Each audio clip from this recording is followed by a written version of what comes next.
All right, we're going to start this. This is like my 5th time attempting to start this article. Let's do this. We're starting the article, okay? All right, a message from CEO Andy Jassy, strengthening our culture and teams. This message was shared with Amazon employees today. Hey, team, I wanted to send a note on a couple changes we're making to further strengthen our culture and teams. First, for perspective, I feel good about the progress we're making together. Stores, AWS, and advertising continue to grow on a very large basis. Prime Video continues to expand. I'm also curious, I assume that do they have an advertising? Do they have an advertising in Prime Video? Is that the end goal of Prime Video, as an advertisement platform? I don't know what the end goal of Prime Video is, but I assume it's that. Is it just for advertising? Yeah. Yeah, because I assume a very large basis, because I assume if you have a view history of your Amazon Prime accounts, you probably have one of the strongest indicators into things they will buy. How much do you want to bet? How much do you want to bet Fallout enjoyers disproportionately purchase gaming stuff or gaming adjacent stuff? Computers, computer parts, all that kind of stuff, right? And new investment areas like Gen AI. Oh, that's an investment area. A lot of investment going on there. I don't know what Quaper is. Healthcare and several others are evolving nicely. By the way, healthcare sounds terrifying from Amazon. Do you really want healthcare from Amazon? Like, do we want that? Healthcare by a drone. Like, I just want to remind everybody, just walk out. Frictionless technology, just walk out technology. Do you know what the technology behind just walk out was? A literal legion of 1,000 Indians working in probably some horrible work environment, watching what you're doing and attempting to figure out what you have and send you a bill later. AI stands for another Indian. It's Mechanical Turk, but worse. Actual Indians. That's not me. I'm not like being bombastic or saying things in an extreme way. I'm not like, because some people, they try to deliver things as try to make it so it's like really awful. I'm like, oh my goodness, an Indian. Let's see. Look at this. Amazon insists just walk out isn't secretly run by workers just watching you. Oh, that's so funny. It says human reviewers only annotate shopping data for cashierless tech. Oh, okay. So they just only watch you. They only just watch you do it. Anyways, it ended up being about 1,000 people in India. There you go. Just walk out. There you go. Business Insider. Amazon's just walk out technology relies on hundreds of workers in India for you to shop. There you go. That's the beauty of it all. So anyways, healthcare. Do you want innovation on healthcare? I don't know if I want Amazon to innovate on my healthcare. They're just annotating my healthcare. For the record, LLMs because I assume they're going to use Gen AI, right? I'm actually I am generally a bit skeptical about Gen AI and healthcare. And the reason why is that they had this lesion detection with Gen AI. And you know what it did? It detected if there was a ruler or not to tell if you had a lesion or not. So your healthcare could have accidentally been determined if there is or is not a ruler on the screen. Just saying, there's a lot we don't understand yet, and maybe it could be kind of dangerous. All right, ruler detector detected. Yeah, that's what it was. Yeah, there was like a ruler effectively on the screen because somehow the rulers were more visible on the lesion ones than the non-lesion ones, and it realized that by looking at the image, it could determine that it was either a lesion or not based on the ruler. It's literally hot dog or not hot dog. By the way, you're pre-denied coverage using your shopping history as a reference. Flawless. Oh, well, let's give up. Well, I mean, that's kind of cool. It is kind of cool, but it just means that I don't necessarily want to make my bets of my health on that. Fair statement. We don't want to bet my health on it. It could be neat. There's plenty of cool things Gen AI could do. I just want to make sure, because here's my worry. Here's my worry. Since we're already here, here's my worry. Right now, what happens with Copilot? Copilot produces a set of code. Do you review this that closely? No. If Copilot has generated the basic ending of your four statements or whatever you're doing, you've done it enough time that it does a lot. It does a lot of like boilerplate generation, and you kind of just go, oh, I trust it. It does the right thing. It's doing the right thing. It's doing the right thing, because 99% of the time it does the right thing. The problem is you develop a dependency where you actually don't review things as closely. And so you could imagine that doctors could equally develop the same habit, where an LLM is like, There's no lesion here, and they literally are unable to see it, not because they aren't talented enough, not because they don't have the underlying skill set, but because they literally just have an anchor bias in their brain that goes, oh, it's not on because it's not there. And then you develop these horrible, it looks good to me medical diagnosis. And that's where my big worry is with this. This already happens with tools we depend on. Yeah, and I think it's really bad. I think it's horrible. But do we need more of that? There's no ruler, must not be a lesion. That's a valid worry. It's a valid worry for me because I do it myself. I can see the problem in me. I'm hoping that it doesn't do that, but, I'm hoping that we all have a great ending and everything's nice, but, I don't know. All right, let's keep on going. So, in other words, it looks like Amazon's going to try to be everything. Who's going to be the everything app first? Will Amazon or will X be the everything app first? I don't know. And at the same time, we're growing and inventing. Cool. We're also continuing to make progress on our cost structure and operating margins, which isn't easy to do. Overall, I like the direction in which we're heading and appreciate the hard work and ingenuity of our teams globally. Nice. All right. Making a lot of progress, Amazon. Okay. I think we're all happy about that. The CEO is really happy with how things have been going. All right. Awesome. When I think about my time at Amazon, I never imagined I had to be at the company for 27 years. My plan, which my wife and I agreed to on a bar napkin in 1997, was to be here a few years and move back to NYC. Part of why I've stayed has been unprecedented growth. We had $15 million of annual revenue the year before I joined. This year, we should be well north of $600 billion. That's a lot of stonk. That's a lot of stonk right there. Whew. The perpetual hunger to invent, the obsession with making customers' lives easier and better every day, and the associated opportunities these priorities present. But the biggest reason I'm still here is our culture. Being so customer-focused is an inspiring part of it, but it's also the people we work with, the way we collaborate and invent when we are at our best, our long-term perspective, the ownership I've always felt at every level I've worked. I started as a level 5. The speed with which we make decisions and move, and the lack of bureaucracy in politics. I wonder if the fulfillment center people would say the same thing. Do you think they say the same thing? This guy's a plant.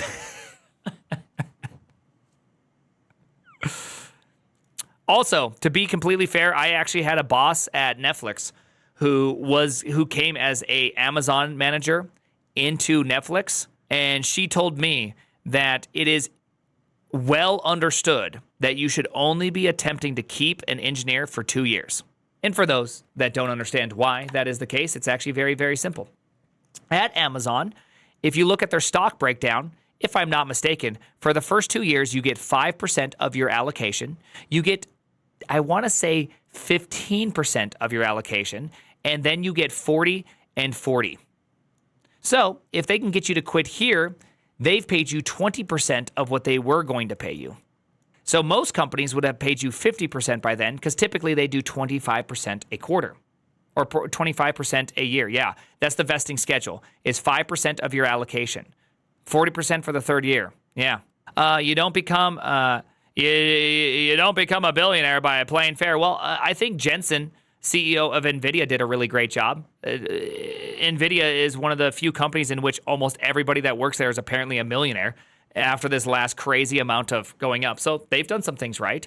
Also, Netflix did a really good thing. They allowed you to choose how much stock you wanted, and I met people that just went and became crazy wealthy because they went all in on it, right? You guys can't have your cake and eat it too, okay? If you say can't become a billionaire without playing fair, but then there's people that are billionaires that played fair and allowed their company to also grow in wealth. Like, we can agree that some people are bad at being billionaires and some people can be good at being billionaires. I'm not one. Amazon would have more millionaires if they let it vest. Exactly. I think Amazon intentionally isn't playing fair. I actually think that Amazon is a bad example of a company. I think Amazon is really, really bad. I do not like Amazon. I think there's probably subparts of Amazon that are really good. I'm sure if you worked at certain parts of Amazon, it's really amazing work. You have great coworkers. The schedule isn't crazy. And there's a lot of really good things about it. But I'm sure there is also a huge set of really horrible parts. Yeah, Twitch. I mean, Twitch is Amazon owned. And I'm sure there is some really nice parts about working at Twitch. I don't know if that's fully true at all point, but I'm sure you can even find in Twitch that it's terrible, right? Yeah, Thor said very positive things about Amazon Game Studio. So Amazon is horrible. I know a lot of people that do work there. There's some horrible things happening there. Yeah, I know. I've heard mostly bad stories. So, right. Anyone here, Scooby-Doo, who's a person I chat with regularly, he works at Amazon. And so he's had some nice things to say about it and some negative things to say about it. So I think it depends on where you work. He works on the AWS side of things. So, I think there's some variation there. All right, our culture is unique and has been one of the most critical parts of our success for our first 29 years. But keeping your culture strong is not a birthright. By the way, this is a very good point. I've said this how many thousands of times. Culture flows from the top and it is maintained by the people on the bottom. If you aren't willing to fight for the culture you want, your company will simply turn into bureaucracy, which, by the way, Amazon is known for its bureaucracy. It's crazy that they say a lack of bureaucracy. That's crazy. Crazy. You have to work at it all the time, fully on that team. When you consider the breadth of your business, their associated growth rates, the innovation required across each of them, and the number of people we've hired the last 6 to 8 years to pursue these endeavors, it's pretty unusual and will stretch even the strongest of cultures. Strengthening our culture remains a top priority for the S team and me. What's the S team? Are they using the term S team as in like there's like rankings, there's like D, C, B, A, and then there's S? Because I always thought it was called the C-suite, but I don't know what the S team is. Are they literally calling themselves the S tier, the cool super anime, the super team, senior VP team? The supervising team? Yeah, maybe it stands for the supervising team. The Emacs tier team? The shit team? Yeah, it's something. And I think about it all the time. By the way, to me, this is a good sign that you actually, assuming we can believe everything that's being stated. I try to do that. I try to just accept that on certain statements. I'm trying to accept that as part of this statement. I think it's good to have leadership that's very concerned about the culture of their place. I see a lot of people that aren't concerned, and then it can cause all sorts of crazy cultures. So, but Amazon obviously ain't that concerned because I know a lot of terrible words. But I'm just saying it would also be really good if they were concerned and they built a really good culture. We want to operate like the world's largest startup. I will say this, that when you work at a startup, you typically work an ungodly amount of hours. But the trade is that you get a much larger portion of the company. And that is the reason why startups are great. You get good equity in the company, and hopefully you're working at a startup you believe in, right? If you think your startup isn't going anywhere and you're working ungodly hours and you're getting a lot of stock as your pay, I would say maybe consider a different choice in career development. And I think we can all agree that would be kind of wild to do that. More hours, less pay, and the Amazon way. But Amazon is too big to give large portions of their company out. So, and they're not known for having high pay. So that's kind of wild. Like, I would just assume that if you really want to do this, your pay has to be good enough that it makes sense. Like, you actually have to be dishing out some pretty sweet deals, right? You're hiring mid-level people. Sure, maybe you're only paying them $80,000, $90,000 a year in the Valley, and that sucks. But their stock payout should have to be like $500,000 if you're trying to be a startup, right? You have to be giving enough that makes some sort of sense. That means having a passion for constantly inventing for customers.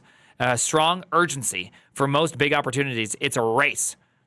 I don't believe that. I don't think big opportunities are a race, not at their size, right? Like, who here is going to choose AWS versus Azure based on a singular feature? Most people won't. Most startups won't. There's very few that actually have a singular feature that is so worth it that they have to choose one over the other. Most people just don't want to use Azure.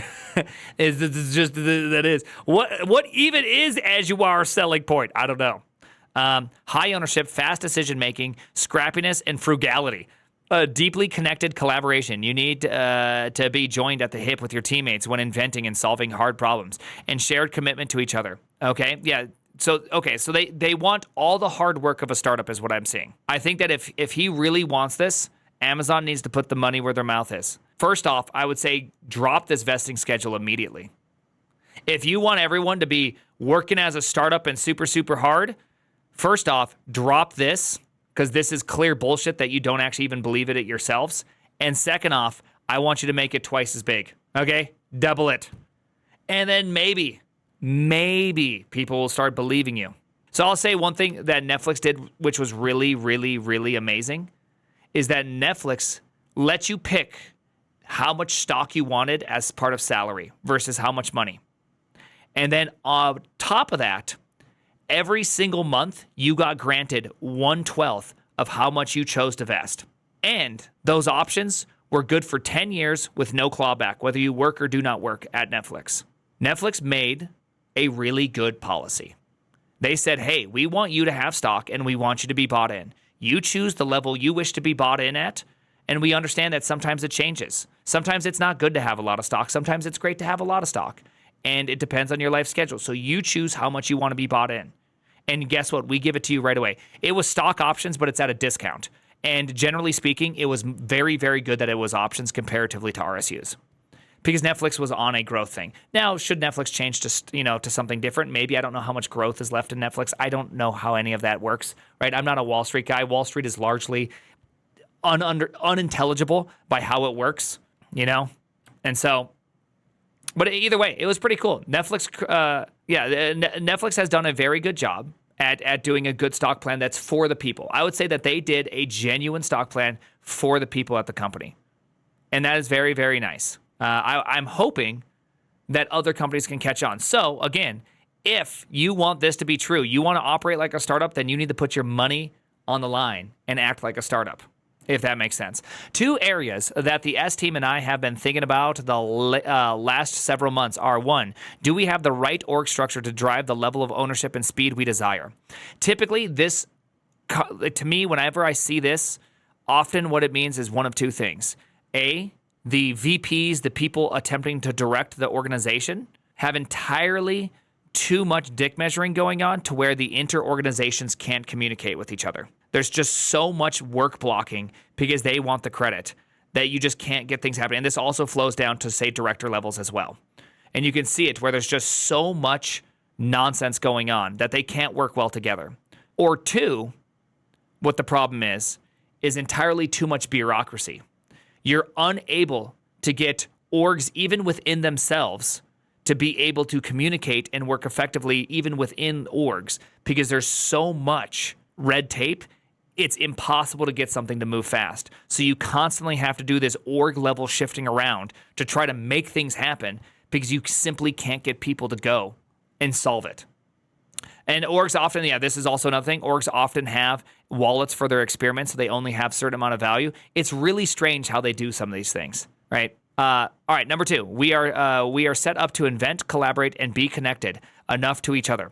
I guess there's technically a third one, the wallet, trying to reorg based on how much you want to spend, and so you want to be able to get this area into its own org and then budget that area, which is kind of just a weird, again, it just feels like a whole oopsie daisy between orgs. It just feels like you're still running up against the dick measuring problem with leadership. They're not simply doing what needs to be done to solve problems. They're fighting against each other, so therefore you have to reinvent a new organization to do something.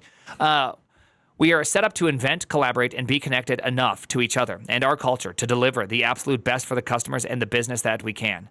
We think we can do better on both. On the first topic, we've always sought to hire very smart, high judgment, inventive, delivery-focused, and missionary teammates. Damn, missionary teammates? Kind of meat and potatoes, I would say. That's pretty boring.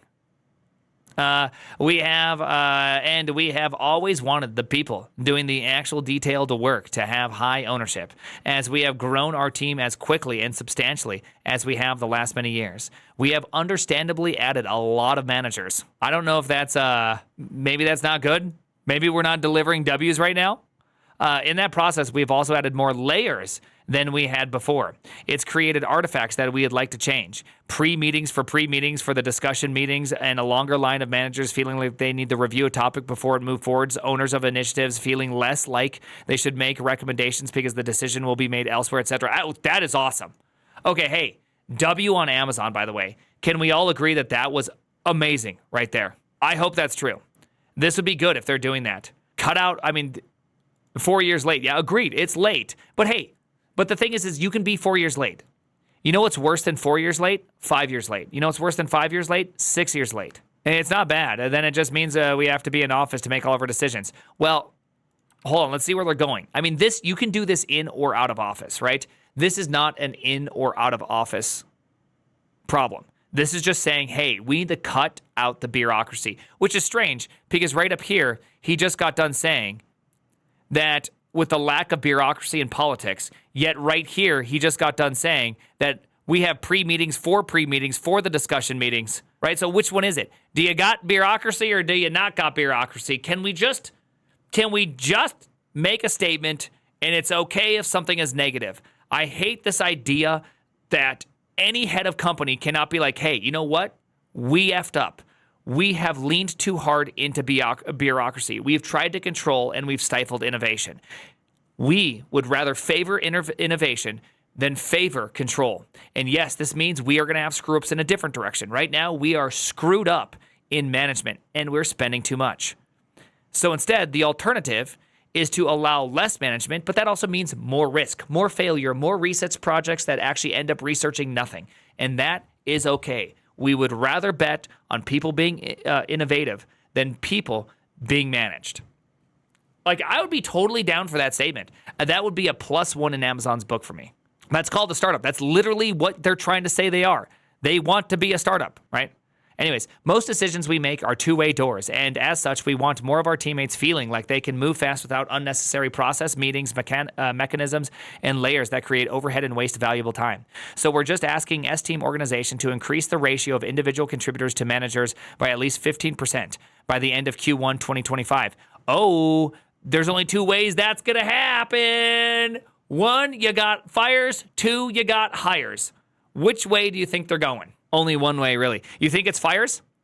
I would say since they're dumping, I would say that likely it's going to be fires due to the fact that they're dumping so much money into rings of power. I wonder what is the cost of rings of power in comparison to engineering. How many people have been fired due to rings of power being such a absolute turd? Yes. I can't help it. I will make fun of Rings of Power at every chance I have. Okay, I still haven't seen season 2. Okay? I haven't even seen season 2. And they're still, Galadriel has been decimating middle. Maybe this was the whole thing. Maybe the true story arc of the elves is not their slow growing up into Middle Earth, but actually their decimation of middle management in Amazon. The greatest. Middle Earth, middle management. You seeing the correlation, people? Also, orcs having families is single-handedly the craziest thing I've ever seen in my entire lifetime. Amazon has Middle Earth. Yeah, this is middle out algorithm. Middle out algorithm. Meat's back on the menus, boy. All right. Having fewer managers will remove layers. Okay, that also means, okay, so they're firing. So that's one thing. Dude, imagine getting this letter. Imagine being one of the many middle managers that you are just a manager of managers who are managers of managers. And you're seeing this email coming through and you're like, woo, here we go. Having fewer managers will remove layers and flatten organizations more than they are today. If we do this work well, it will increase our teammates' ability to move fast, clarify, and invigorate their sense of ownership, drive decision-making closer to the front lines where it most impacts customers and the business, decrease bureaucracy, and strengthen our organization's ability to make customers' lives better and easier every day. Again, what bureaucracy are you decreasing? Because I thought you had a lack of bureaucracy, buddy. We will do this thoughtfully. And our PXT team, anybody want to tell me what PXT team is? The only thing I have in my head is inappropriate, so I'm not going to say it. Oh, really? This is funny. We did the same thing in Meta, where we flattened managers and fired some. It took 1 year to return to the same level of manager chains. Report M1, M2, D1, D2, D1, D1, D2, VP1, VP2, CXX. Yeah, that's funny. The personal experience team. Dude, this article has 3 layers of copium and sugarcoat it too, bro. What the fuck? Yeah, it's weird. PXT team is basically HR, is it? Okay. We'll work closely with our leaders to evolve our organization to accomplish these goals over the next few months. Is the PXT team Bob and Bob, right? It was Bob and Bob, right? If I remember correctly from Initech. The Bobs, right? They come in and they're like, so what exactly do you do here? All right, by the way, I've created a bureaucracy mailbox for any examples of any of you see. Well, hold on. Okay, hold on.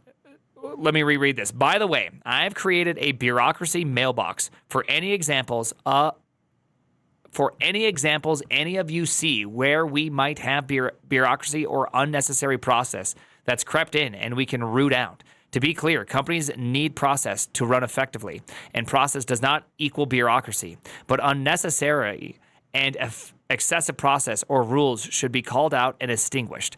I will read these emails and action them accordingly. It's true. Process is not bureaucracy. Fair and factual. But I don't think the CEO is going to be the one reading it. I think we're going to have a team. Sure, buddy. Sure, he's going to read those. Sure, buddy. Here. Let's just do this really, really quickly. Let's go over to the Primogen.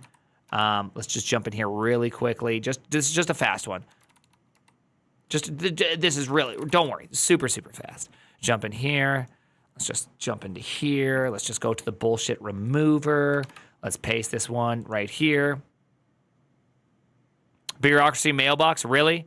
Just call it what it is. Oh, way to complain about stuff. We all know the process can get out of hand. No need for the fancy talk. Just send your gripes and I'll take a look. Nice. Okay. Pre-read. To address the second issue of being better set up to invent, collaborate, and be connected enough to each other and our culture to deliver the absolute best for customers and the business, we've decided that we're going to return to being in office the way we were before the onset of COVID. When we look back over the last 5 years, we continue to believe that the advantages of being together in office are significant. I've previously explained these benefits, February 2023 post. But in summary, we observed that it's easier for our teammates to learn, model, practice, and strengthen our culture. Collaborating, brainstorming, and inventing are simpler and more effective. Teaching and learning from one another are more seamless, and teams tend to be better connected to one another. If anything, the last 15 months we've been back in the office at least 3 days a week has strengthened our conviction about the benefits. So there it is. That's the big one. Oh, thank you. Thank you. My wife works in office. Appreciate that, babe. You don't work for me. I don't work for you either. Love you. That's a delicious bagel. We got eggs. We got cheese. A good over medium. I will say one thing that's true about in-office work. There is an inordinate amount of wasted time. And I think that causes a whole level of people that get really upset. Because travel, moving to meetings, even going to lunch, even within office lunch places, you still have a huge amount of time that you spend. Yes, there's a whole bunch of distractions. There's a lot. I mean, in office is most certainly not perfect. You know, I know you guys, I know a lot of people think I'm just some sort of in-office Andy that just think it's all great. I'm just saying it's a little bit. Is he done with this article or just taking lunch breaks? Amazon workers wouldn't understand. Well, I mean, it has to be made by. I mean, who gets to make the decision, right? I mean, it makes sense that an executive at some point has to make the decision, whether it is or is not. Like somebody has to go. We are or we are not doing this. There are also so many distractions at home. This is very, very true. Working at home is most certainly not a free thing. One thing that I think a lot of people discount heavily when it comes to working from home is that when you work from home over and over again, I often find it can be difficult to break out of the work from home mentality up in your brain. And you can actually find yourself struggling to like leave your work properly out. Now, not everybody has that problem. Some people just can compartmentalize really easily. Some people really struggle with that. Yeah, it is hard. Working at home needs self-discipline, especially you're only a couple steps away. You know, I think what we're really saying here is that both in-office work and remote work sucks. I think the hard part about remote work is that for a long time, in-office work was just the expected. There was no arguing. There was no culture against it. And most people that you met worked in an office. There were a few people that didn't work in an office. We get that. I mean, I'm sure there's plenty of people here that say, hey, I didn't work in an office. But I bet if we did a poll, we would see most people work in an office as opposed to outside of an office during pre-COVID. And so there's kind of this culture. And then when COVID happened and we were required by law not to go in office, Pandora opened the box. And all of a sudden, you actually got the ability to experience not having in-office work. And so many people were like, dude, I never have to drive in that crappy traffic again. I don't have to spend 45 minutes one way every day. This is amazing, right? And so once that box is open, you can't shut it. Yeah, I don't think you're an outlier. I think a lot of people feel this way too. That I was work from home pre-COVID, and I feel like an outlier sometimes. But I prefer to be in office. I also like my job, so that's probably why. I don't think you're an outlier. I think there's plenty of people that actually do, just probably not in this form. Remember, we are on Twitch. Twitch is not representative of the average engineer. Just never forget that. Most of Twitch are people who like to watch other people do things. No offense to you, you like text-based communication. You probably are more likely to also like remote work than you are to like at office work. There's nothing about that should be surprising. This should just there's a very big bias in the data. And so it's like I shouldn't even try to argue why it is or is not true. What do you mean? 2.5K of the target audience isn't representative sample? You know, this is what we like to refer to as selection bias problems. This does not represent reality, right? It's just not reality. It's a bias sample, simply as it is. And so you probably feel out of place here too. I don't know. It's just like Twitter. Like if you went on Twitter and you said, I want to learn how to program. Where should I start? You'd probably get how many people do you think would tell you to go learn and build something on Vercel? Now, to me, that seems like a crazy place to start. But I think a lot of people, that's where they start. It would literally be straight to Rust or straight to Vercel. No in-betweens. Not a single in-between. Before the pandemic, not everybody was in office 5 days a week, every week.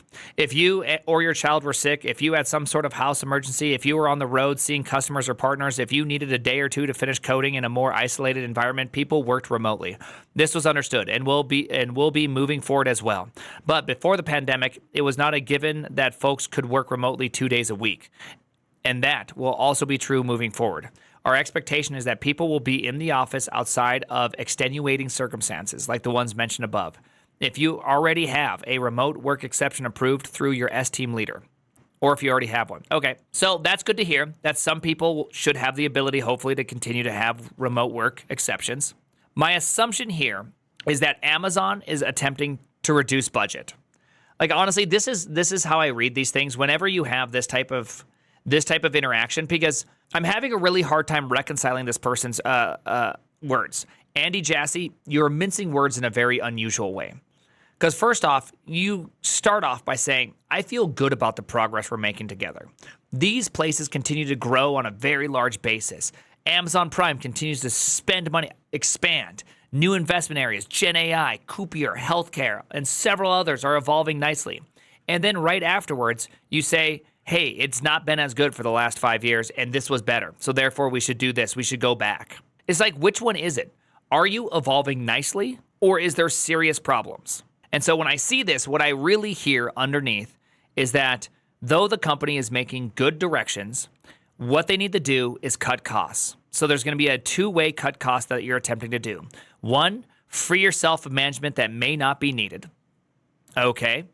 And number two, avoid firing people by saying remote work is in-office work is required. RTO required. Therefore, you're by that extension going to fire people kind of uniformly throughout the organizations. This is like quiet firing. Yeah. I think it's a move in attempt to do that. Now, here's a big problem with that. When you do a layoff, as of right now, people often you see layoff orgs. But when you lay off people, you actually have the chance to be able to lay off people that you think are underperformers versus overperformers or good enough performers. This, you have no control over who is going to quit. How much of the good employees are going to quit Amazon due to this? I don't know. I can't possibly answer that question. Are they going to make concessions for the good employees that they deem good enough versus not? I don't know. Like, I genuinely don't know where this is all going to land. I can't say the best ones will leave. I cannot possibly say that because I don't know, and I don't think you can say that either. You don't know the effects, and that is a huge problem. And this, to me, it just seems like a really great way to avoid severance. You want to put the genie back in the bottle, and you don't want to have to pay money to fire a bunch of people who want to remain remote. So instead you say, hey, it's a requirement that you need to be in the office. All right, a bunch of people don't want to be in the office. Well, you can't work here, right? You need to make the decision. Will you work here or will you not? You make the decision. In other words, they're firing you without saying the word firing. Code Girl, we are not quoting that song. In my head, the best performers will be given an exception. Mid performers and low performers will simply be out. You think Amazon will regret this decision? I mean, I really, it would be super interesting to hear if they could have, it would be so interesting to have like a real retro in a year. I would love to hear them go, hey, this was actually good, or hey, this was actually bad. What we will hear though is the soft way in which they will tell us. If they allow remote work, then you know that they regretted the decision. If they don't allow remote work in about a year and a half, then they do not regret that decision. And that's how you're going to know. Maybe. Remember, remote work exceptions do exist. Or they're just stubborn. That's the one beautiful part about publicly traded companies. When it comes to money, they can't really be stubborn. Case in point. Case in point. You cannot be stubborn as a runtime or as a profitable company. You're going to get hit with fiduciary stuff and you're going to get evicted by the board. So Unity only made it 11 months into their runtime fee before they had to revert. And so if this is a bad decision, we will find out within probably maybe a year and a half. I'm curious which way it's going to go. You don't think it's true? I think it is true because I think Google is most certainly feeling it now. I think Google is most certainly feeling it. And I think a lot of, you see a lot of tightening happening among many of the engineering going on right now. We're also going to bring back assigned desk assignments, weird phrase, or arrangements in locations that were previously organized that way, including the U.S. headquarters locations, Puget Sound and Arlington. For locations that had agile desk arrangements before pandemic, including much of Europe, we will continue to operate that way. I feel like agile desk arrangement somehow seems the worst. I'd rather have assigned seating, right? Like, do you want to come into work every day and attempt to go find new seating? It is miserable. Yeah, it actually sounds like the worst possible. Like somehow that's worse than having assigned seating. Give me a cube, give me nice 6-foot tall walls so I can choose not to be distracted, and give me a desk. I want my desk. I want to throw in a couple pictures so I can be reminded of my family. Yeah, dude, crazy. That just seems like the world's worst way to operate something. Why would you do that? You should just know, because the entire point of in-office work is that you can collaborate with a team. I don't want to have to go play Let's Discover Where a Team Could Be. That's one thing I loved about Netflix, is that I would walk in, I go, oh, the design team is over there. I'm just going to walk over there and just start asking questions. I don't even know who I'm going to talk to. I don't know if I'm going to find the right people, but I'm going to try it because it's going to help. And so you're forcing an office and then taking away one of the best reasons for in-office work, that you can put them all together. Oh my gosh. That is just the weirdest thing I've ever heard. I actually don't understand that. Good job. Talking bad about my wife, you get banned immediately. How did Europe ever agree to this? What did you guys do?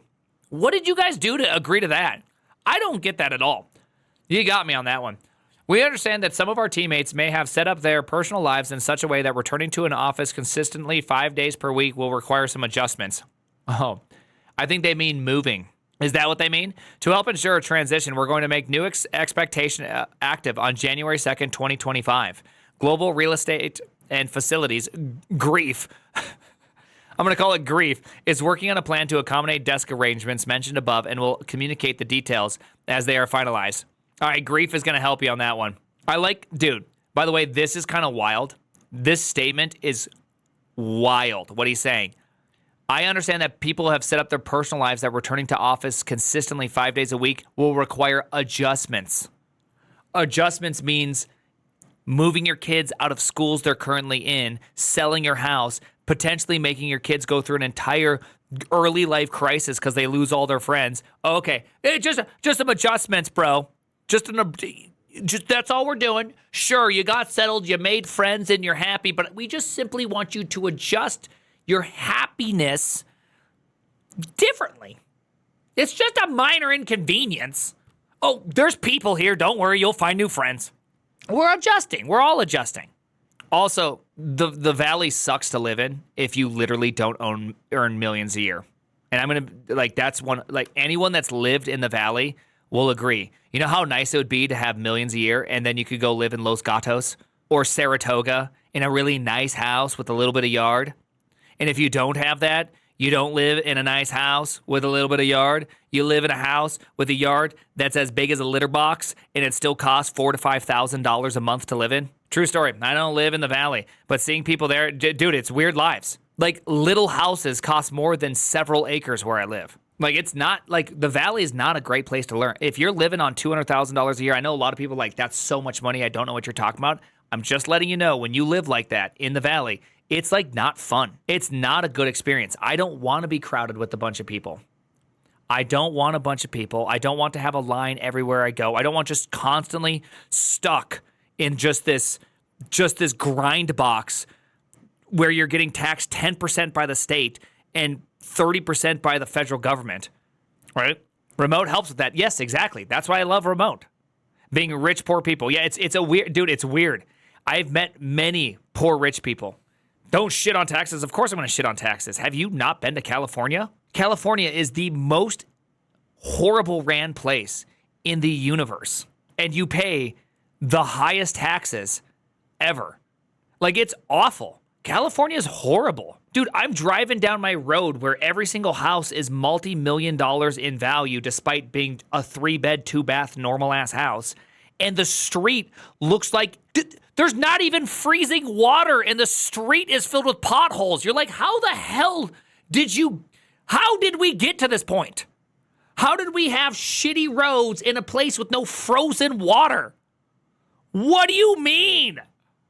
Like, dude, I live in Rapid City where the average house price is like $300,000, and there's so many roads that can be flat because they properly manage some level of money. They have some level of constraint. It's ridiculous. Dude, it's like if they can do it on 1,000th of the budget, I'm pretty sure you can make a flat road. Ridiculous. California sucks. Boomerang, it's not a boomerang. It's dude, if you tell me you can't have a normal road, you can't control crime rate, you have crazy problems, Cali tax rate gets up to 10%. Come on. If I'm going to pay 40%, 50% in taxes, I expect my signs not to have bullet holes, but to have flowers, fresh picked flowers around every single sign, okay?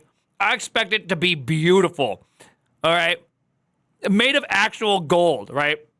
Yes, there is a reason why this is happening. California is genuinely declining in population. It's at least the cities, the major areas are losing people. Because what's it called? Most of California isn't like that. Most of California is actually pretty nice. But the cities are losing people. And they've been losing people. They've lost one representation seat, which is completely crazy, right? Living in a 100,000 population city and complaining about the problems of a place with 7 million people. Well, they don't have 7 million people, okay? That is unfair. Okay, first off, mister, make it that much bigger. They do have 10 times the amount of people in the same area. That's true. But they also have insane problems there. All right? It's the reason why they are losing. It's the reason why they're losing so much population, okay? Because no one wants to live there. It sucks. All right? I want to thank our leaders and support teams in advance for the work they will do to improve their org structures over the coming months. To improve sorry, managers, but it's going down. Remember, managers, you got yourself kind of a dicey situation going on here. You want contributors to managers by at least 15%, the ratio of this. So that means you're below. That means you must be having, you probably have managers that are having 3 to 4 direct reports all over the place, which then means that you have to fire some managers. But you're also going to be losing ICs due to remote work, which means that you're going to have an increase in manager over IC percentage, which then is going to lead to more firing. So we got a big amount of firing. There's going to be a lot of managers getting firing is what I'm reading this. How I read that is that within the next year, a lot of management is going to get decimated. IC, individual contributor. With a company of our size and complexity, the work won't be trivial, and it will test our collective ability to invent and simplify when it comes to how we organize and go after the meaningful opportunities we have across all of our businesses. Having the right culture at Amazon is something I don't take for granted. I continue to believe that we are all here because we want to make a difference in customers' lives, invent on their behalf, and move quickly to solve their problems. I'm optimistic that these changes will better help us accomplish these goals while strengthening our culture and the effectiveness of our teams. Thanks, Andy. Andy, suggestion, Andy. You're about to fire a bunch of managers, and you're about to have a bunch of ICs quit. Keep the same budget. Pay everybody that still works there a lot more in stock. If you want a startup, treat it like a startup. Give them something to live for. Hey, you know what? You make it here 4 years, and we're going to make sure that you can leave in 4 years, and you can go off and just work wherever you want to for quite some time. We want to give you the best possible setup. You come here and you give us some good years, and we will give you some good pay. Speak with your wallet, Andy. Again, Andy, if I can have your ear for a second, Andy. 5% vesting schedule for the first year is crazy. Let's just make sure I didn't straw man him. Hold on for a second. Vesting schedule, because I could have straw manned him. Amazon, just to make sure I did not do that. Because that's always the big thing. All right, year 1, 5%. Called it. Okay, I did. I in fact did not straw man him. 5%, 15%, 40%, 40%. So I'd say the first thing you need to do, Andy, would be that you're going to need to go off. We're steel manning Andy. The first thing I'm going to do is I'm going to believe that Andy is telling the truth. He wants good meeting. He wants people that are treating it like a startup. He wants to reduce needless process. He wants a good culture. I can believe that. I can believe that any CEO actually wants that. You know why? Because they're going to be able to create a really good experience, right? You know that's true.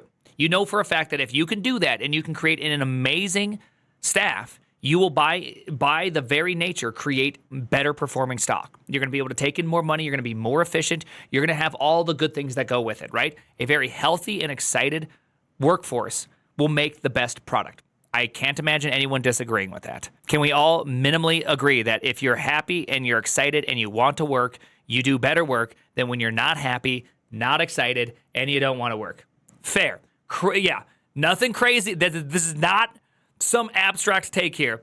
That's just obvious, right? Okay, for those that are wondering what this means, let's pretend that you go to work at Amazon and they say, hey, for your first year working, we're going to give you 100 shares, and this will be vested over 4 years. And we'll give you a new 100 shares next year. We'll give you another refresher on stock. That means your first year, you will receive 5 of the 100 shares. Your second year, you will receive 15 of those 100 shares. Your third year, you will receive 40 of those 100 shares. And your fourth year, you will receive 40 of the 100 shares. Now, long as you've done something good and you are having proper management, hopefully they give you, say, another 100 shares the next year. And so then you get this going on right here, right? Okay, that's looking good, right? And then hopefully this just keeps on happening, that you keep on getting good vesting schedules. Does that make sense? Yeah. And this is fine. I think this is a perfectly fine way to pay employees.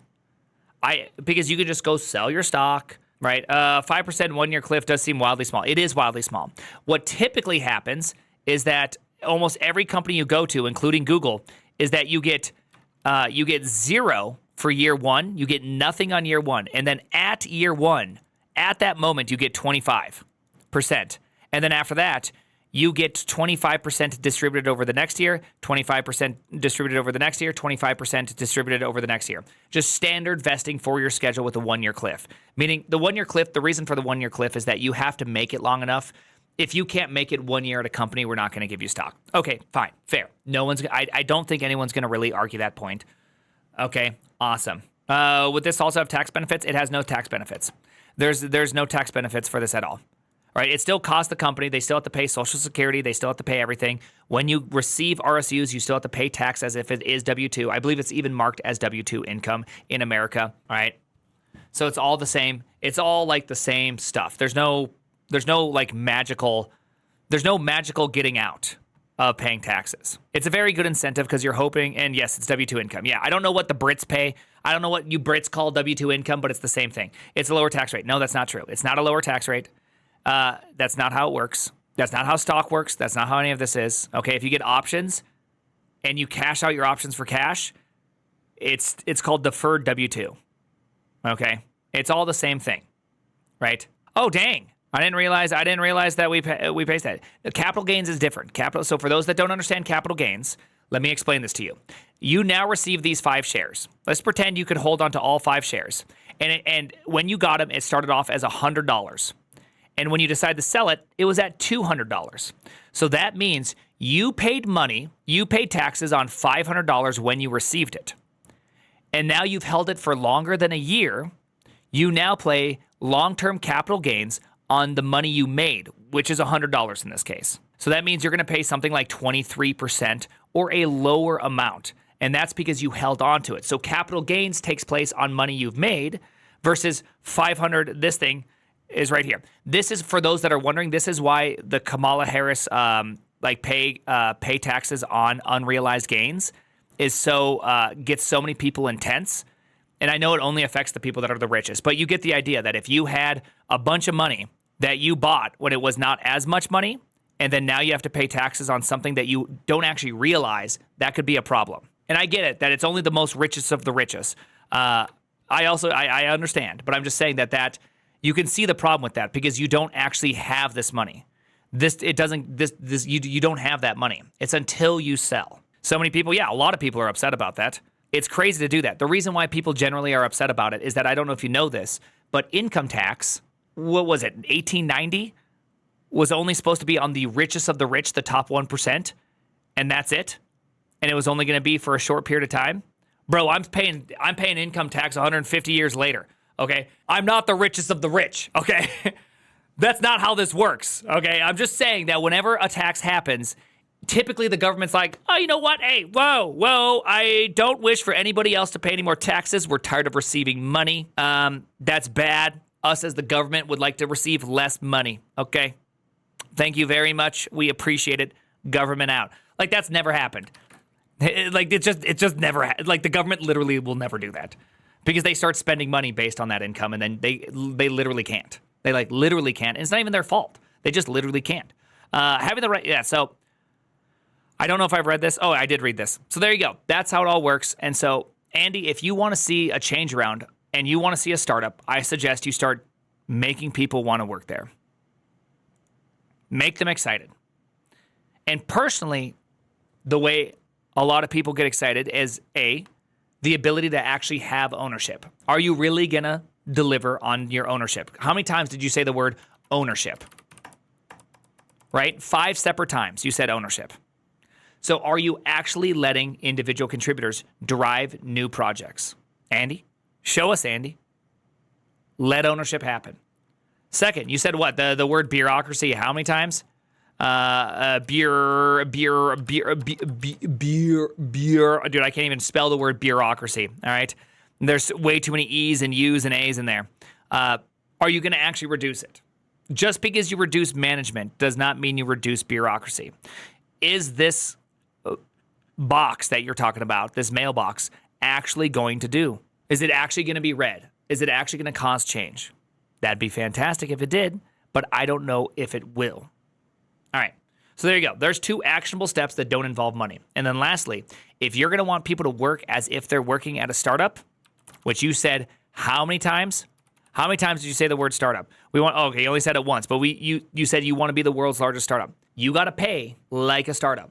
Startups are giving their founding engineers and some of those engineers actual percentages of the company. Now, you can't do that because it's worth $600 billion in just income alone, so that means its market cap is in the trillions. It's crazy. So therefore, you're going to still have to pay them a lot. So will you give meaningful amounts of ownership and make people want to work there? So if you do all those 3 things, you give great amounts of ownership, you decimate bureaucracy, and you give goods taxes, then I fully and completely believe that Amazon would be an amazing company to work at. Hey, you give the benefit. I give a benefit here. I'm giving the benefit here. Okay, I have to give the benefit. All right, won't happen. I hope it does happen. They have to fix their work. Well, that's why I assume the bureaucracy plus ownership, right? That would fix effectively the work environment. If you got rid of all the bureaucracy, meaning you don't have all the crap that has to go on to just do anything, and then on top of it, you remove all the bureaucracy and everything, then you're actually able to just do stuff. Then yeah, hopefully that fixes the work environment. Dude, Greg, by the way, is great. I love Greg. Full send on proper work-life balance and enjoyment through the personal projects. Yes. So I'm hoping. Yeah, I love that these articles that have actual words worth reading. Yeah. I mean, I'm happy this wasn't some nonsense, right? So I hope it's true. I hope it's true, and I think we can all hope it's true. So if he does it, awesome. If not, then we all know that everything he says, he's a liar. He's only doing things that he hopes to be able to just take advantage of more people. Like, that's it. So either I've noticed that companies do one of two things. And Amazon is known as the min-maxer of it. They try to pay the minimum while getting the maximum out. And that, unfortunately, comes at a cost. Now, maybe it doesn't come at a cost to begin with, but it's going to come at a cost now because you have no remote work. You have none of those things. You have none of the things you're offering. Your name has been besmirched many times among many engineers. You now don't have the same throughput as you once wish you did. So, and the thing is that this is where I really stand up. I bet you Amazon is amazing for the people that are absolute rock star programmers, right? What's his name? John, the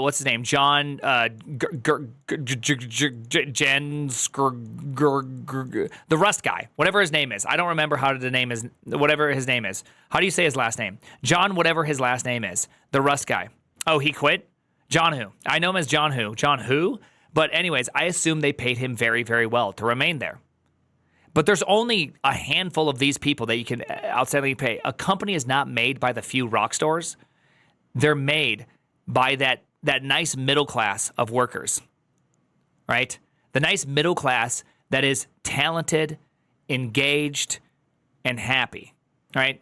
That's truly who's going to make a good work environment. And so if this isn't done well, yeah, it's funny that he quit. Not surprised. I was correct on the GJ though. The GJNN. That's pretty good. That's a pretty good amount of letters to remember in order. Okay? It's Genset. Anyways, yeah. So I'm hoping that this changes. And guess what? I actually really do want it to change. I actually do want it to change because I know there's people that are working at Amazon and they actually want to do a good job. Okay? They want to do a good job, and I hope that they do a good job. And I hope that people are happy and all that. Like, I actually want to see that, right? I want to see workers. I know there's a lot of people in chat that are really negative about it, and it's almost like you're cheering the destruction. I want the opposite. I want to cheer their revival. I want them to actually make a lot of people's lives better. I'm going with the opposite hope, okay? I want goodness, right? All right, hey, Amazon wild new return to office policy is making it more difficult to come to an agreement about me moving to Norway in June, which means that come summer, I may be looking for a Rust job in Europe. If you have an opportunity, oh, nice. Well, I mean, this guy's pretty much effectively one of the greatest engineers out there. So any company, if you're doing Rust, you should just hire the guy. It'd be ridiculous if you didn't hire the guy. Fair, right? He's literally a beast at it all. So some of us got hit with reality when we cheered for goodness sake. Yeah, but do you wish to be the ones that go negative? This is how I look at it. The Smorsigan Jen, by the way, I appreciate your name. This is how I look at it, is that I can't control how other people act. I can't control people who are mean, who take advantage, who do all the mean things. But I don't have to respond in a way where I meet bad with bad. I'm hoping that all the people's lives that still work there, that they can make dramatically better, and that they actually create a good environment in which is hallowed among many engineers as opposed to being negative. Okay, that's who I'm going to always be. I'm going to cheer for the good and best outcome because you know why? I want us little people to have a good life. I don't want to just watch the world burn because when the world burns, I burn too. If the world got dramatically better, I get to ride that too. The name? You can hope, but unfortunately, Amazon has never showed. That's why I would prepare for the worst, but I will still hope for the best. My mom taught me that phrase. Again.